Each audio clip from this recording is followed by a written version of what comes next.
नमस्कार मित्रांनो, मी नितेश सोनोने बोलतो मराठी अपडेट या चॅनलवरून। राज्यातील लाखो लाडक्या बहिणीसाठी आजची अपडेट अत्यंत महत्त्वाची आहे। लाडक्या बहिणींनो, तुमचे देखील लाडकी बहीण योजनेचे पैसे मागील काही महिन्यापूर्वी बंद झाले आहे का?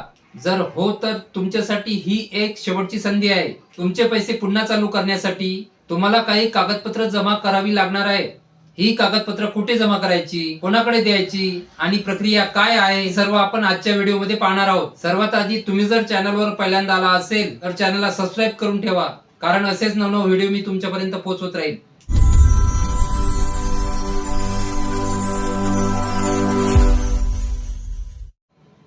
तर लाडक्या बहिणींनो, ज्याचे पैसे बंद झाले आहेत, ई-केवायसी प्रलंबित आहे किंवा चुकली आहे, त्यांच्यासाठी सरकारकडून एक अपडेट आलेली आहे। सर्वात महत्त्वाची माहिती म्हणजे तुमच्या गावातील किंवा विभागातील अंगणवाडी सेविकांकडे आता अशा महिलांच्या याद्या आलेल्या आहेत की ज्यांचे पैसे बंद झाले आहेत। सोलापूर, कोल्हापूर, वर्धा, पुणे व बीड यासारख्या अनेक जिल्ह्यामध्ये या याद्या पोहोचल्या आहेत।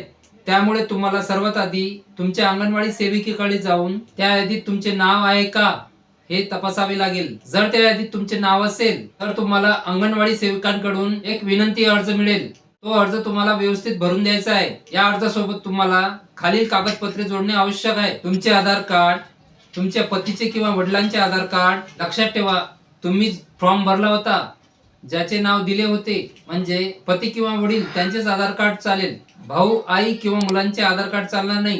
आणि राशन कार्ड, गरज पडल्यास शाळा सोडल्याचा दाखला, जात प्रवर्ग तपासण्यासाठी।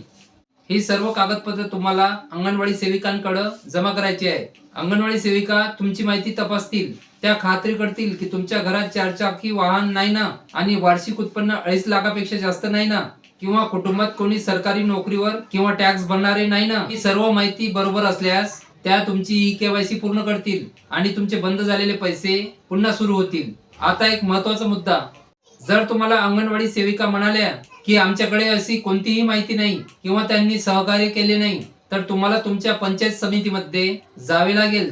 तिथे जाऊन महिला व बाल विकास प्रकल्प अधिकारी यांच्याकडे जा आणि तिथे विनंती अर्ज जमा करा। तिथे तुमची केवायसी पूर्ण केली जाईल।